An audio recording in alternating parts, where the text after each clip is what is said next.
Pour ce début d'automne, me voilà de retour sur mon terrain. Confronté à des températures de plus en plus basses et à une tempête qui se prépare, j'ai décidé d'abandonner ma tente pour cette fin d'année et de loger dans une chambre d'hôte tenue par une voisine à peine 2 km de là.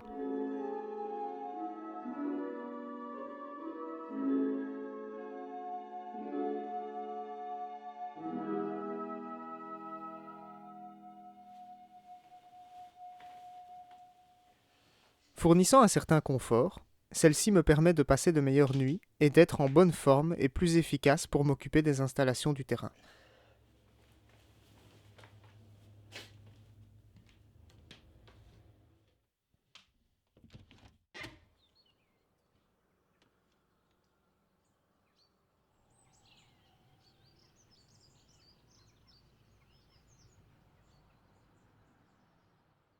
En plus, la distance de la chambre d'hôte m'oblige à faire chaque jour une petite marche matinale très bénéfique.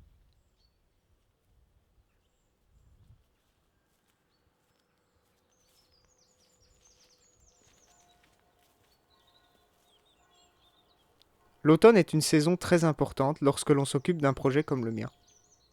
Beaucoup de choses en autonomie se font à l'automne. Commençons par un peu d'entretien. C'est la période parfaite pour mettre en vernis le petit abri de jardin que j'ai construit sur le terrain. En effet, c'est la dernière période où l'on peut profiter d'une certaine sécheresse durant la journée. Après, l'humidité s'emparera de l'environnement et le bois risquerait de pourrir s'il n'est pas traité au préalable. Je m'attelle donc à la tâche.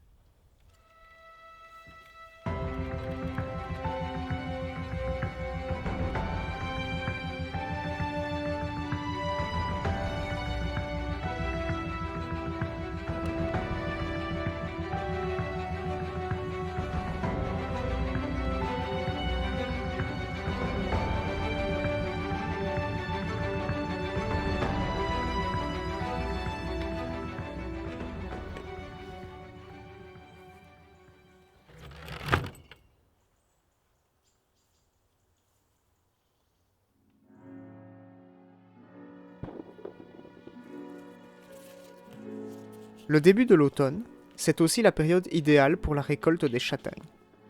Leur cueillette est une activité vraiment particulière. C'est en fait très apaisant, voire méditatif, à chaque étape. D'abord le ramassage. Celle-ci se ramasse au sol une fois tombée de l'arbre. Scruter le sol à la recherche des plus beaux spécimens, des plus gros fruits, ça nous ramène à notre nature profonde et ancestrale de chasseurs-cueilleurs.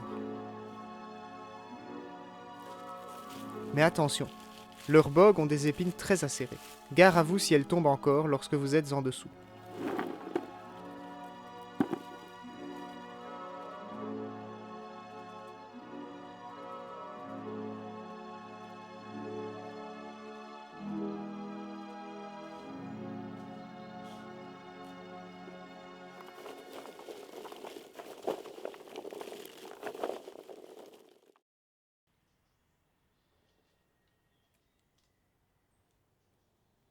Les châtaignes peuvent être mangées crues, mais sont généralement un peu amères, voire astringentes pour les papilles. Elles sont bien meilleures lorsque cuites au feu. La deuxième étape consiste donc à les cuire sur un feu de bois, en prenant soin de bien les percer afin qu'elles n'éclatent pas. C'est une étape qui, comme toutes les autres, offre du temps pour réfléchir. Une fois percées, je dispose les châtaignes dans une poêle, déposée directement sur le feu. Celles-ci vont devoir cuire 10 à 15 minutes, jusqu'à ce que leur goût sucré soit révélé. Viendra ensuite l'étape suivante, le décortiquage. À nouveau une étape très méditative et qui me fait songer sur l'importance d'accorder du temps à la préparation de sa nourriture. C'est après tout l'un des éléments les plus essentiels à notre vie. Il est bon de ne pas le négliger.